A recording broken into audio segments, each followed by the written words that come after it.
Mabangis, makinis, manipis, minsan, madungis, pero masarap. Mwah! Ikis. Sexy time na. Sexy Mega! Sa mga yes friend kong, walang ibang hinintay kundi ang weekend o di naman kaya ang day off nila.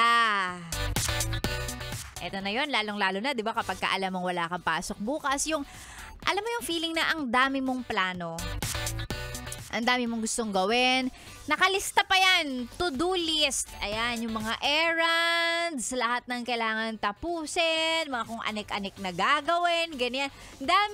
Ang dami mong plano, gusto mo pang mamasyal, di ba? Gusto mo pang puntahan tong gato. Ay, parang pag may time ako, puntahan ko to, ganyan-ganyan, itong weekend na to sa day off ko, ganyan-ganyan.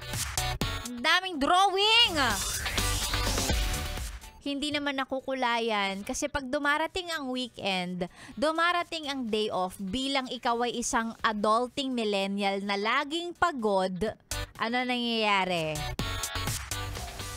Pag day off, nakahiga, nood-nood na lang ng TV, o di kaya ang sasabihin, ay, matutulog muna ako kasi parang ang sakit ng katawan ko, tsaka ang sakit ng ulo ko. Tutulog muna ako, mamaya ako nasisimulan yung gagawin ko. Ang ending, natapos na ang day off niya. Lumipas ang buong maghapon, wala siyang nagawa. Ang haba nung to-do list, ang dami niyang drawing, ang dami niyang sinabing gagawin niya, Nisha. Wala siyang nagawa. Di ba? Sounds familiar? Sounds familiar? I know the feeling. Sa Sexy Megan ganyan din. Kapag dumarating yung araw ng day off ko, kahit sinabi ko sa sarili ko na, ay hindi, ang dami kong gagawin, maglilista ako, ang dami kong plano, ganyan-ganyan. Lalo yung mga errands na hindi mo magawa ng weekday kasi nga yung trabaho mo maghapon, be.